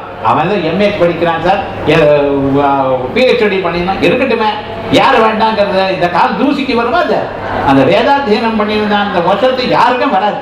வேதம்னா வேதம் தான். அறிவு இங்கத்தான் வருது. அந்த அறிவுனுடைய துளி தான் மற்ற பாகங்கள்லாம். ஏன்னா புதுசா கம்ப்யூட்டர் சயின்ஸ் வாசிச்சிருக்கான், இன்ஜினியரிங் இருக்கட்டுமே, நான் வேண்டாம்னு சொன்னேன். ஆனா அவைகளுக்கெல்லாம் மூலமானது இந்த வேதம் தான். ஒரு நாள் லெக்சர்ல சொல்ல போறேன். இந்த டாக்டர் எல்லாம் எலும்பை கூட்டி வைக்கிறான் பார்த்தீங்களா? இது ருக்வேதத்துல இருக்கு. ஒரு பொருளை 4 பண்றான் பார்த்தீங்களா? எப்படி? ஒரு ஆடை வச்சுட்டு அதே ஆடு மாதிரி இன்னொரு ஆடை பண்றான். விஷய தேவையான இதை பண்ணியிருக்கா. ஒரு பாத்திரத்துல இன்னொரு 4 பாத்திரம் தயார் பண்ணியிருக்கலாம். இப்படி இந்த ஆதுனிகமாக நீங்க என்னென்ன கண்டுபிடிச்சிருக்கோ அவைகள்லாம் பல நாளுக்கு முன்னாலேயே வேதத்துல பண்ணி காட்டி இருக்க சுவாமி. ஆனா நம்ம ஜனங்களுக்கு அது புரியல. ஏன்டா வேதத்தை வாசிக்கல, வாசிச்சாலும் அர்த்தத்தை புரிஞ்சுக்கல. அர்த்தத்தை புரிஞ்சுன்னு நம்ம தெரிஞ்சுட்டாலும் யாருக்கும் சொல்றது இல்லை. இப்படி நம்ம தீர்மானம் பண்ணிவிட்டா அது அப்படியே மங்கி கிடக்கிறது. ஆனா எத்தனை விஷயங்கள் உங்க வேதத்துல இருக்கு தெரியுமோ? ஆஸ்வின சூக்தம்னு ஒரு சூக்தம் இருக்கு. அதுல இத்தனை விவகாரங்கள், எத்தனை கதைகள் இருக்கு. அதை வாசிச்சுட்டு இருந்தா 10 வருஷம் தினந்தோறும் வேதத்தை பத்தி பேசலாம். அத்தனை விஷயங்கள் இருக்கட்டும். அப்படிப்பட்டதான அந்த இதுல இந்த பிராமணம்ங்கிற பாகம் என்ன சொல்லியிருக்க உங்களுக்கு? இது அப்புறம் அபௌருஷயம்னு சொல்லு. வேதமானது எப்படி இருக்கு? முதல்ல அந்த ஹிரண்யகர்ப்பருக்கு சொன்னார். அவர் தபஸ் பண்ணிட்டு போன கல்பத்தில் இருக்கிற மந்திரங்களை அப்படியே அவர் கண்டுபிடிச்சார். ராமன் அத்தியனம் பண்ணதோ, தசரத பிள்ளைய ஸ்ரீராமன் அத்தியனம் பண்றதோ, அதுக்கு அடுத்த யுகத்துல கிருஷ்ண பரமாத்மா அத்தியனம் பண்ணினதோ, நீங்க அத்தியனம் பண்றதோ, 10 கோடி வருஷங்கள் ஆனப்பறம் இன்னொருத்தர் அத்தியனம் பண்றதோ வேதம் அதேதான். எனக்கு அது மாறுமா? இப்ப என்னடா சயின்ஸ்ல எல்லாமே மாறுறது. கம்ப்யூட்டர் வந்தப்ப இருக்கிற பாஷையெல்லாம் மாறி போயிட்டான். புதுசா சொல்லிட்டே இருக்கான். அவன் கஷ்டப்படுறான். இங்க என்னடா அஜெண்டா ஒரே மாதிரி தான் இருக்கு. அதே மாதிரி அதே ஸ்வரம் கன்னியாகுமரியில இருந்து ஹிமாலயம் வரைக்கும், அஸ்ஸாம்ல இருந்து ஆரம்பிச்சு இது வரைக்கும், பொம்பை வரைக்கும் எத்தனை யாரு சொன்னாலும் வேதம் ஒரே மாதிரி தான். ஸ்வரம் மாறாது. அவ சொல்ற மெத்தட் வேணா வரலாம். என்ன நமக்குள்ளேயே ஒருத்தர் வந்து வாக்கு ஸ்பஷ்டமா இருக்கான், ஒருத்தருக்கு ஒரு மாதிரி இருக்கும், ஒருத்தர் சங்கீதமா சொல்வா. ஆனா விவகாரம் என்ன, ஸ்வரம் மாறாது, மந்திரம் மாறாது. இந்த மந்திரத்துக்கு பதிலாக வேற மந்திரம் முன்னால சொல்லிருக்கேன், பின்னால சொல்லிருக்கேன், இந்த கதையெல்லாம் கிடையாது. அதோட மட்டும் இல்ல, இது பாட்ட வேதம் வந்துருது சார். இது அவன் அப்படி படிக்கிறா, இது இப்படி படிக்கிறா, அதெல்லாம் வேதத்துல சொல்லவே முடியாது. அதோட இல்லாமல் வியாக்கரணத்துல இந்தந்த சொல்லுக்கு இந்தந்த ஸ்வரம், இந்த ஸ்வரத்துல தான் இது இன்னொரு சொல்லோட சேர்ந்தா இந்த ஸ்வரம் மாறுறது அப்படின்னு பர்ஃபெக்டா தீர்மானம் பண்ணி வச்சிருக்கோம். அப்படி அழகா இருக்கக்கூடியதான இந்த வேதமானது. ஏன்னா வேதம்னு நான் சொன்னதுமே உங்களுக்கு முதல்ல தோண வேண்டியது என்ன, வேதமானது அபௌருஷயம், ஒருவரால் எழுதப்படவில்லை, எப்பொழுதும் சாஸ்வதமாக இருக்கிறது வேதம். ஆகையால் தான் வியாசாச்சாரியர் சூத்திரம் எழுதும் பொழுது அதையேவ நித்யத்வம் அப்படின்னு ஒரு சூத்திரத்தையே எழுதியிருக்கார் விசேஷமாக. ஆனால் நித்யாக வாகஸ்ரட்டா ஸ்வயம்புவா அப்படின்னு ஸ்மிருதியில இருக்கு. அவரே சாஸ்திரயோ நித்வாது. இந்த சாஸ்திரங்கள்லாம் எங்கே வந்திருக்கு, அந்த பிரம்மத்தினிடத்துல இருந்து இப்படி தனியா இந்த விதமா வந்திருக்குன்னு சொல்லியிருக்கார். அப்படிப்பட்டதான் அந்த வேதத்துல சம்ஹிதா பாகத்துக்கு பின்னால பிராமண பாகத்துல, பிராமணம்னா என்ன சார், இது வரைக்கும் நீங்க மந்திரம்னு சொன்னேன். பிராமணம்னா என்ன, வேதத்துல மந்திரத்தை விட்டு மற்ற பாகங்களுக்கு பிராமணம்னு. மந்திர பாகம் என்ன இருக்கோ அதை தவிர மீதி பாகம் இருக்கு, அதுக்கு என்ன பேர் சொல்றது, பிராமணம்னு. இந்த பிராமணன் சொல்றவ முதல்ல என்ன சொல்றது, வைதேவா நாம விஷ்ணு பிரதமஹா ததந்தரேண சர்வா அன்யா தேவதா. முதல்ல இதரைய பிராமணம்.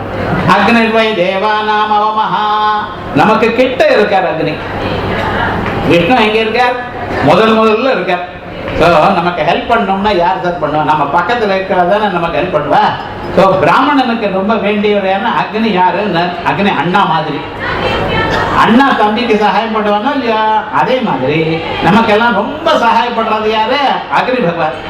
இந்த அக்னி பகவான் தான் எல்லாத்துக்கும் ரொம்ப முக்கியம். விஷ்ணு பகவான் ரொம்ப பெரியவர், அவர் மோட்சம் வரைக்கும் அவர் கொடுப்பார். ஆனா நமக்கு அப்பப்ப சகாயம் பண்றவர் இது அக்னி. இந்த மீதி தேவதைகள் இவன் நடுவுல இருக்கலாம். யார காசிக்கு போயிருக்கடா, காசிக்கு போனாலும் அந்த ஊருக்கு என்ன பேரு, வாரணாசின்னு பேர். வாரணாசின்னு ஏன் சார் பேர் வந்தது, அந்த காசிங்கிறது வருணகட்டுன்னு ஒரு இடம் இருக்கு, அசிகட்டுன்னு ஒரு இடம் இருக்கு. இதுக்கு நடுவுல இருக்கிறதுக்கு தான் வாரணாசின்னு பேர். வருண அசி வாரணாசி. அதனால என்ன தெரியறதுன்னா அந்த அதுக்கு பிரத்யாகார நியாயம்னு சொல்லுவா வியாக்கரணத்துல. இங்க இருந்து இது வரைக்கும் அதுக்கு பேர் அர்த்தம். அச்சுன்னா என்னன்னா ஏன்னா ஆல ஆரம்பிச்சேன், சூல முடிச்சேன், நடுவில் இருக்கிறதெல்லாம் அச்சு. ஹல்லுன்னா என்னடா, ஹால ஆரம்பிச்சு வீல முடிக்கணும். இது போல இருக்கிறதெல்லாம் எது இருக்கோ இதுக்கு பிரத்யாகார நியாயம்னு பேர். இது லோகத்திலையும் இருக்கு. இப்ப நான் என்ன பிரத்யாகாரம் பண்ணியிருக்கேன், அக்னிர்வை தேவா நாமஹா, அக்னி இருந்து ஆரம்பிச்சேன், விஷ்ணு பிரதமஹா அப்படின்னு முடிச்சோம் இல்லையா. ஸோ மீதி தேவதைகள்லாம் எங்கே சார் இருக்கா, இவ ரெண்டு பேருக்கு நடுவுல தான் இருந்துட்டு இருக்கா அப்படின்னு சொல்லி பிரத்யாகார நியாயத்துல எல்லா தேவதையும் கொண்டு வந்துட்டோம். எல்லா தேவதைகள் 33 கோடி தேவதைகள் சொல்றல, அத்தனை தேவதைகள் இவ ரெண்டு பேரும் பூஜை பண்ணாலே போறோம் அப்படின்னு சொல்லி விசேஷமாக இந்த சஸ்திரங்கள் சொல்லும் பொழுது அக்னிஷ்டோம யாகத்துல சஸ்திரங்கள் 12 சஸ்திரம். சஸ்திரம்னு என்ன தெரியுமா, நீங்க சொல்ற மந்திரத்துக்கு தான் சஸ்திரம்னு பேர். அது ஒரு ஸ்வரமா சொல்லணும், ஒரே ஸ்வரமா. நீங்க உதாத்த அனுதாத்த ஸ்வரத பேதங்கள் இல்லாம ஒன்னா, ரொம்ப கட்டம்னு. ஏண்டா நம்ம ஸ்வரத்தோடு சொல்லித்தான் வழக்கப்படுது. கொஞ்சம் ஸ்வரத்தை மாத்தினாலே மறந்து போயிடும், அந்த மேல ஓடவே ஓடாது. இதுக்குன்னு ஸ்பெஷலா சொல்லி கத்துக்கணும். அப்படிப்பட்டதான சஸ்திரங்கள், பழகின்றதான சஸ்திரங்கள் 12 சஸ்திரங்கள் சொல்லியிருக்க. அதுல முதல் சஸ்திரமானது ஆத்ய சஸ்திரம். அந்த ஆத்ய சஸ்திரமானது நக்ரஜோதே அப்படின்னு ஆரம்பிக்கிறது. அதனால அதுக்கு அக்னின்னு இருக்கிறதுனால இதுக்கு விசேஷமாக அக்னி தேவதாக்கமாக சொன்னேன். அடுத்தது அது அக்னிமாருத்த சஸ்திரம். அது எங்கே ஆரம்பிக்கிறது? அந்த மந்திரத்துல விஷ்ணோர்னுகம் வேத்யாடி பிரபோச்ச அப்படின்னு இருக்கா இல்லையா? இந்த மந்திரம் இருக்கு. ஆகையா முதல் சஸ்திரத்துல அக்னி இருக்கு, கடைசி சஸ்திரத்துல விஷ்ணு இருக்கு. ஆகையா அதுக்கு ஆக்னா வைஷ்ணவம்னு பேரு. அதோட இல்லாமல் எல்லா தேவதைகளும் இவன் நடுவுல தான் இருந்துட்டு இருக்கா சார் அப்படின்னு விசேஷமா சொல்லி ஆக்னா வைஷ்ணவம் புரோடாதம் நிர்வபதி ஹோமத்தை சொல்றது. அக்னி தேவதைக்கும் அக்னி விஷ்ணு எனக்கூடியதான தேவதை உள்ளதான ஒரு யாகத்துல அந்த தேவதைக்கு புரோடாசத்தை கொடுங்க. புரோடாசம்னா என்ன? நெல்லை கொண்டு வந்து அதை உரல்ல போட்டு குத்தி அதை 4 பிடி, இங்க பாட்டுக்கு ஒரு மூட்டை நெல்லம் மட்டும் உபயோகப்படுத்தக்கூடாது. உங்க கையால 4 பிடிய தண்ணியை எடுத்து போட்டு அதை எங்க போட்டணும்? முரத்துல போட்டு அந்த மரத்துல அதை புடைச்சு அதை ஒரு பிட்டமாக பண்ணி அதை வந்து கபாலங்கள்ல வச்சு, கபாலம்னா சின்ன சின்ன சில்ல வச்சு அதுக்கெல்லாம் மந்திரங்கள்லாம் சொல்லி அதுக்கப்புறம் தேவதைக்காக நீங்க அதை கொடுக்கணும். இப்பெல்லாம் பிஸ்கட் பண்றா பார்த்தா அது மாதிரி வச்சுங்களேன், தேவதைகளை அதான் பிடிக்குமா? நான் என்ன பண்றது? அந்த இதை கொடுத்தா அவளுக்கு ஆக்னா வைஷ்ணவம் அப்படின்னு புரோடாசம் நிர்வபதி அப்படின்னு தீட்சணிய மேகாதச கபாலம் அப்படின்னு தீட்சணியோட ஆரம்பிக்கிறது. இந்த தீட்சணியோட ஆரம்பிக்கிறது. இங்க இருந்து ஆரம்பிச்சு சர்வாபேவம் தேவதாபியோ அனந்தை நிர்வபதி அப்படின்னு விசேஷமா எல்லா தேவதைகளுக்கும் இதை திருப்தியை கொடுக்கறதா அப்படின்னு விசேஷமா அக்னிர்வை சர்வா தேவதா விஷ்ணு சர்வா தேவதா அப்படின்னு விசேஷமா இத்தனையும் சொல்லி அந்த தீட்சணியத்தில நிர்வபதியோ பிரதிஷ்டித வந்து நம்ம வாழ்க்கையில நம்ம ஸ்ட்ராங்கா பிக்ஸ் ஆகுது சார். என்னமோ ஏதோ இப்படி இருக்கு அப்படி இருக்கு, நம்ம ஒரு இடத்துல நன்னா இருக்கணும், அசையாம இருக்கணும் அப்படின்னு நமக்கு வரணுமே. ஆனால் அவன் என்ன பண்ணணும்? இந்த தீட்சணைக்கெல்லாம் கிருதேச்சரம் நிர்வபதி நெய்யால ஹோமம் பண்ணுங்கோ. தத்யத்ருதம் தத்ஸ்ரீயே பயோ ஏ தண்டுலாஸ்தே பும்சத்தன்மிதுனம் விதினே நைவம் தத் பிரஜயாபத விப்ரஜயானேதி பிரஜாத்யை பிரஜாத்யோ பிரஜயாபத விர்ய ஏவம் வேதா அப்படின்னு விசேஷமாக இந்த சரு ஒண்ணு இருக்கு. சருன்னு சொன்னா இப்ப நான் சொன்னேன்னா அதே மாதிரி அதுல நெய்யை வேற விட்டுட்டு இருக்கான். அந்த நெய்யானது உருக்கினா கொஞ்சம் சிவப்பா இருக்கு இல்லையா, அது பெண்ணா. இந்த பால் ஹோமம் பண்றோம்னா இது ஆணம். பெண்ணும் ஆணும் சேர்ந்து என்ன ஆச்சு? குழந்தை ஒண்ணு பண்ணிருக்கு. இதே மாதிரி இதை யாரு பண்றாளோ அவளுக்கு அத்தியதிகமான குழந்தைகள், நிறைய நல்ல குழந்தைகள். குழந்தை இருந்தா எப்படி இருக்கணும்னு, நாட்டுக்கு சிறந்தவனா இருக்கணும், அம்மா அப்பாவுக்கு உபயோகப்படுறவனா இருக்கணும். அப்படி அழகான குழந்தைங்களுக்கு பிறக்கணுமே. ஆனால் நிர்வபதி இப்படின்னு ஆரம்பிச்சு மந்திரங்களுக்கெல்லாம் அர்த்தம் சொல்றது இந்த பிராமணன் நான் சொன்னேன். ஒரு மந்திரம் உங்களுக்கு தெரியும். ஸ்வஸ்தி நப்பத்யா தன்வா சஸ்யா அம்ருதனே ஸ்வர்வதி ஸ்வஸ்தி நப்புதே அப்படின்னு இருக்கோம் இல்லையோ. இதை ஒவ்வொன்றும் அந்த பிராமணமானது சொல்றது. எத்ரைவம் வித்வான் ஹோதா பவதி. 4 வருநாள் இந்த ஊர்ல தான் நீங்க பிராமணால் சத்ரியால் வைசியால்னு சொல்லிட்டு இருக்கேன். இது இங்க மட்டும் இல்ல சுவாமி, தேவதைகளும் இது போல இருக்கு. அக்னியும் ப்ரஹஸ்பதியும் பிராமணாளுக்கு சேர்ந்தவாளாம். இந்திரன் சோமன் ருத்ரன் இவாள்லாம் அவளுக்குள்ளே கத்திரிய ஜாதிக்கு சேர்ந்தவா. பிரதாரண்யம்ங்கிற இடத்துல வாஜசனேஷாக சுக்ல எதிர்வேதம் அதுல என்ன சொல்றது? அவர் எல்லா பிராமணனை காப்பாற்றணும். அவனுக்கு பாவம் வேற ஒண்ணும் தெரியாது. அவன் வேதாத்தியனம் பண்ணிட்டு யஜ்யம் பண்ணிட்டு உலகத்துக்கு க்ஷேமம் பண்றான். அவனை காப்பாத்துறதுக்கு ஒரு க்ஷத்ரியனை சுட்டி பண்ணினார். யஜ்யம் பண்ணணும்னு நிறைய காசு வேணுமா இல்லையா? இந்த காசு சம்பாதிச்சு கொடுக்கறதுக்கு வைசியரை சுட்டி பண்ணினாரா. அந்த வைசியாளா இருக்கிறவாள்லாம் என்ன பண்ணுவா தெரியுமா? அவ ஒருத்தர் 2 பேரா பிசினஸ் பண்ண மாட்டான்.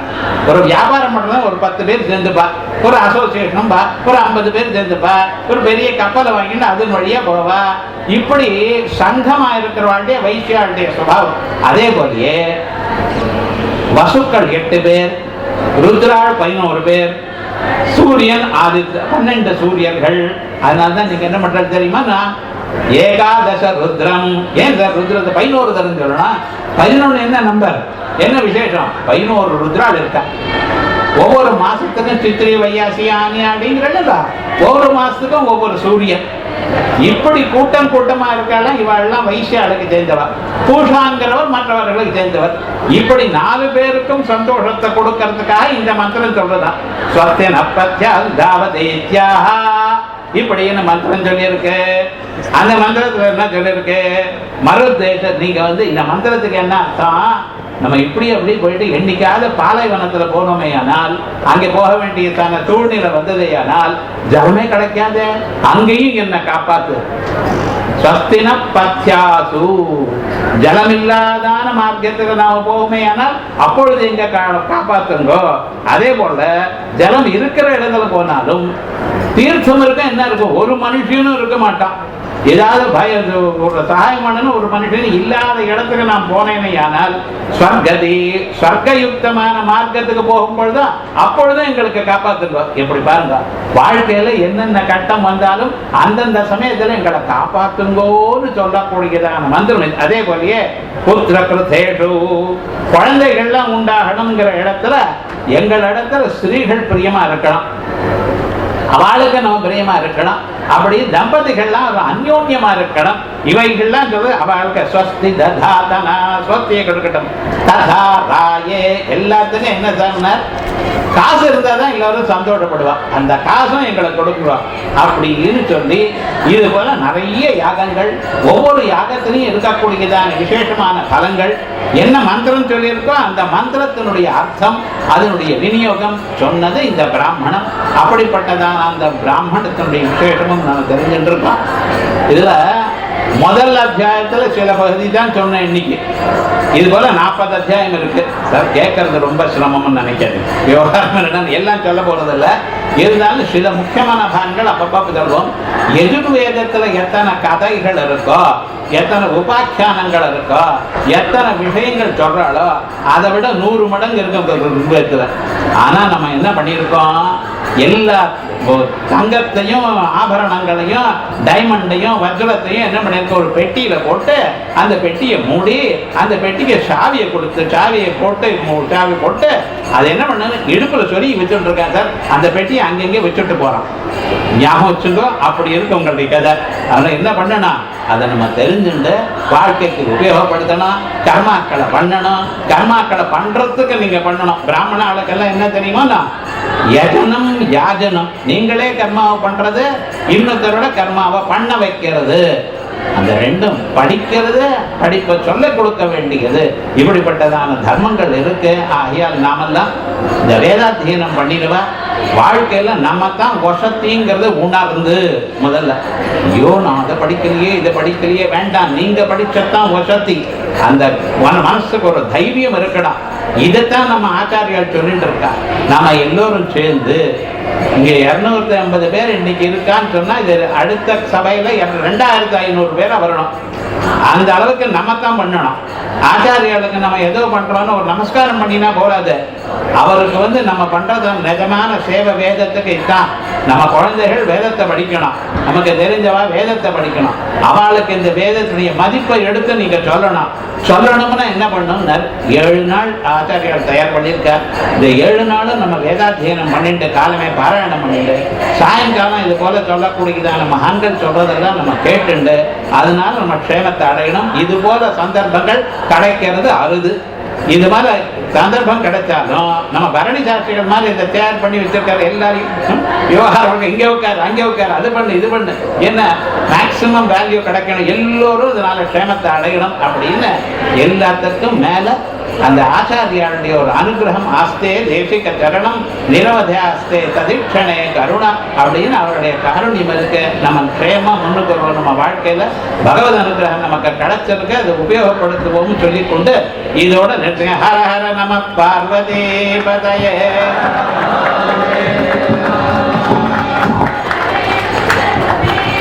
பார்வதி பதயே. ரொம்பவும் வசதியான முறையில் கோலாசாஸ்திரி அவர்கள் தனக்கே உரிய பாணியில் நமக்கு எல்லாருமே புரிகிற மாதிரி நாம் இப்படிலாம் தெரிஞ்சுக்கணும், இப்படிலாம் தெரிஞ்சுக்க வேணும், இப்படிலாம் தெரிஞ்சுட்டு இருக்கோம் அப்படிங்கிறத ரொம்ப விஸ்தாரமான முறையில். ஏன்னா அவர் லௌகீகத்திலையும் பிஹெச்டி பண்ணியிருக்கார், வேதத்தையும் பிஹெச்டி பண்ணியிருக்கார். அவரோட அத்தியாயம் பண்ணது சங்கர சாஸ்திரிகள் மயிலாப்பூரில் அவர்கிட்ட பிரமாண்டம் வாசிச்சிருக்கார். அதே மாதிரி ரிசர்வ் பேங்க் நிறைய வேலை பார்த்துருக்கார். நிறைய சாஸ்திரங்கள்லாம் நிறைய கோலா சாஸ்திரிகள்னு நிறைய வேதாந்தங்கள்லாம் நிறைய பார்த்து ஸ்ரீ ஜெகத்குருன்னு ஒரு புத்தகத்தில் பிரதானமான இடத்துல இருந்து முகவரிகள்லாம் ஒவ்வொரு வேதத்தினுடைய ரிக்வேதத்தினுடைய மந்திரங்கள்லாம் எடுத்து பப்ளிஷ் பண்ணி ரொம்ப ரகசியமான மந்திரங்கள்லாம் கூட அர்த்தங்கள்லாம் புரியாத ஒரு வியாகரத்தினாலே பார்க்கக்கூடிய சில மந்திரங்கள்லாம் கூட ஒரு எளிமையான முறையில் அவர் போட்டுக்கிட்டு நம்மளுக்கு எல்லாருக்கும் தெரியப்படுத்திருக்க. இப்போ இந்த நம்மளுடைய சபையில் நம்மளுக்கு ஒரு தலைவர் மாதிரி இருந்து ஒரு வழிகாட்டல் பிரசிடண்டாக நம்மளுக்கு இருக்கிறதுக்காக அவள் வழி அனுப்பிட்டு இருக்கா. எத்தனையோ விஷயங்களை ஒரு மணி நேரத்துக்குள்ள சங்கீதா பாகம்னு என்ன, பிராமண பாகம்னு என்ன, ஆரண்ய பாகம்னு என்ன, உபநிஷத் பாகம்னு என்ன அப்படிங்கிறதெல்லாம் கூட விவரமாக சொல்லி நாம் அந்தந்த பாகத்தில் நம்ம எந்தெந்த ஸ்டேஜில் இருந்துருக்கோம், சங்கீதா பாகத்தில் எந்த ஸ்டேஜில் இருந்துருக்கோம், வேத பாகத்தில் எந்த ஸ்டேஜில் இருந்துருக்கோம், அதுக்காக பிராமண பாகத்துக்கு எப்படி அந்த அடுத்த ஸ்டேஜ் எப்படி வரணும், அதுக்கு அடுத்த ஸ்டேஜுக்கு உள்ள ஆரண்ய பாகம் என்ன, உபநிஷத் பாகம் என்ன, வேதாந்த பாகம்னா என்ன, அதெல்லாம் எப்படி ஒவ்வொரு மேலும் அதனுடைய படிப்பினுடைய விரிவை நம்ம எப்படிலாம் அடையணுங்கிறதையும் சொல்லி எந்த தேவதைகள்லாம் நம்ம உபாசனம் பண்ணணும், எந்த தேவதைகள் அனுகிரகம் பண்ணிட்டு இருக்கு. அக்னி சர்வா தேவதாகான்னு சொல்கிற மாதிரி அக்னிர்வே தேவானாம் அவமாக விஷ்ணு பரமாகனு சொல்லி 2 பேர் அந்த தேவதைகளோட நன்மைக்குள்ள எல்லா தேவதைகளும் ததந்தனே சர்வா அந்யா தேவதாகான்னு சொன்ன மாதிரி அது நடுவுள்ள எல்லா தேவதையும் 33 தேவதைகள் இருக்கிறான்னு சொல்லி அந்த தேவதைகள்லாம் எப்படி நமக்கு அனுகிரகம் பண்ணிருக்குன்னு சொல்லி ரொம்ப வசதியான முறையில் ஒரு மணி நேரம் நம்ம போனதே தெரியல. அப்போ அந்த 7 நாளுமே இந்த சபைக்கு ஒரு அலங்காரம் மாதிரி மணிரத்னம் மாதிரி இருந்து நமக்கு அலங்காரம் பண்ண போகிறோம். மேலும் அப்பப்போ அவகாசம் வரும்போது தான் நமக்கு இந்த நித்தியமே கொஞ்சம் இந்த அவகாசங்கள்லாம் அவருக்கு இப்பெல்லாம் கிடைக்கிறது பிரதானமான ஒரு காரியங்களில். அப்போ உபன்யாசம் பண்ணுறதுக்கு எவ்வளவோ நிறைய அவருக்கு வெளியில் ப்ரோக்ராம்லாம் இருந்தால் கூட எல்லாத்தையும் கட் பண்ணிவிட்டு தெளிவாக சொல்லியிருக்கா. அந்த காரியத்தில் அவரும் ரிக்வேதியாக இருக்கிறதுனால அந்த ரிக்வேத சமயத்தில் நம்மளும் கலந்துக்கணும், அதுக்கு வேண்டிய ஒரு புண்ணியம் நம்மளும் கிடைக்கணும் அப்படிங்கிறதுக்காகவே அந்த 7 நாளும் அவருக்கு வரக்கூடிய சில எத்தனையோ ப்ரோக்ராம்லாம் கட் பண்ணிவிட்டு லௌகிக விவகாரங்கள்லாம் கூட ஒதுக்கிட்டு இங்கேயே நான் 7 நாளும் காலையில் 7 மணிலேருந்து சாயந்தரம் 7 மணிக்கு நான் இங்கேயே இருக்கேன் அப்படின்னு சொல்லி பிரதிஜை பண்ணியிருக்கிறவர். அப்படி ஒரு வசதியான ஒரு மனுஷன் இப்படி இருக்கிறதுக்குள்ளே அவர் தான் மெம்பர்ஸ். அவர் தான் அப்படிப்பட்ட ஒரு மகானுடைய உபன்யாசம் எல்லாரும் கேட்டிருக்கோம். மேற்கொண்டு நமக்காக இந்த விழாவை ஏற்பாடு பண்ணி கொடுத்த நமக்கு மூலமாக இருக்கக்கூடிய மூலாமநாயத்தில் பீடாதிரியாக இருக்கக்கூடிய நம் 2 பிரிவாலுமே ஒரு 6:15 மணிக்கெல்லாம் இங்கே வந்திருக்கிறோம். 6:15 வந்துடுறோம். நாங்கள் எல்லாரும் கொஞ்சம் போல ஏதாவது வாசங்கள்லாம் பண்ணி கை காலெல்லாம் அழிஞ்சு செஞ்சாதனெல்லாம் முடிச்சுட்டு இங்கே வந்துட்டோம்னா அந்த பௌமான பாடம் பண்ணிட்டே இருக்கும்போது 2 ஆச்சாரியாலும் இங்கே வந்துடுவார். அவளுடைய அனுகிரக பாத்திரத்தையும் நம்ம கேட்டு எவ்வளோ விஷயங்கள் நமக்கு எல்லாமே தெரிஞ்ச விஷயமாகவே இருக்கும். திருப்பி ஒருவன் கேட்கும்போது ஆஹா இப்பெல்லாம் இருக்கு போல இருக்கேன்னு சொல்லி நமக்கும் ஒரு உற்சாகம் கிடைக்கிறதுக்காகவே தான் அவளே ஏற்பாடு பண்ணி இந்த ஆச்சாரியாலையும் ஏற்பாடு பண்ணியிருக்கான். இந்த பெரியவார் 2 பேருமே வித்வேத்துக்கும் ஒரு பிரிவு இல்லாமையே ஓடிட்டு இருக்கு. அவளையும் நம்ம கவனிக்கணும் அப்படிங்கிறதுக்காகவே இந்த சம்மேளனத்தை ஏற்பாடு பண்ணி ஒரு நல்ல விதமாக எல்லாருக்கும் ஒரு வழிகாட்டுதல் கிடைக்கணும் அப்படிங்கிறதுக்காகவே இந்த 7 நாளும் சிரமப்பட்டு எத்தனையோ எதிர்ப்புகள்லாம் இருந்தால் கூட எதிர்ப்புகள்லாம் எப்படி இருக்கும் உங்களுக்கே தெரியும். அந்த விருத்தியிலே இருக்கிறதுனால நமக்கே தெரியும். இருந்தாலும் அதெல்லாம் கூட அவள் சமாளிச்சுட்டு இதை நடத்தி காட்டணும், நடத்திகிட்டே இருக்கணும் அப்படிங்கிறது அவளுடைய ஆசையாக இருக்கிறதுனால நாமும் அதுக்கு வேண்டிய ஒத்தாசையோடு அவளுக்கு இருந்துட்டு வந்துண்டு கலந்துண்டு அந்த பாராயணங்கள்லாம் பண்ணிட்டு அந்த சம்மேளனத்தை உயர்வான முறைகளை நடத்தி நாமும் எல்லா விதமான சிறைசாரிதாக பிரார்த்தனை பண்ணிட்டு எல்லாரும் கைகாலெல்லாம் வந்து சீக்கிரம் வரதா பிரார்த்தனை. பார்வதீபதையே அந்தரிக்ஷம் பின்னாடி இருக்கு, அபேட்சிச்சுக்கலாம். காஃபி இங்கே பின்னாடி இருக்கு, வேணுங்கிற அபேட்சிச்சுக்கலாம். அங்கே பின்னாடி அந்த பந்தர் போட்ட இடத்துல 2 ஜலஸ்பரிஷத்துக்கு 2 இடம் இருக்குது. இங்கே ஒரு ஜலஸ்பரிஷத்துக்கு இங்கே ஒரு இடம் இருக்குது. எல்லாம் முடிச்சுட்டு கை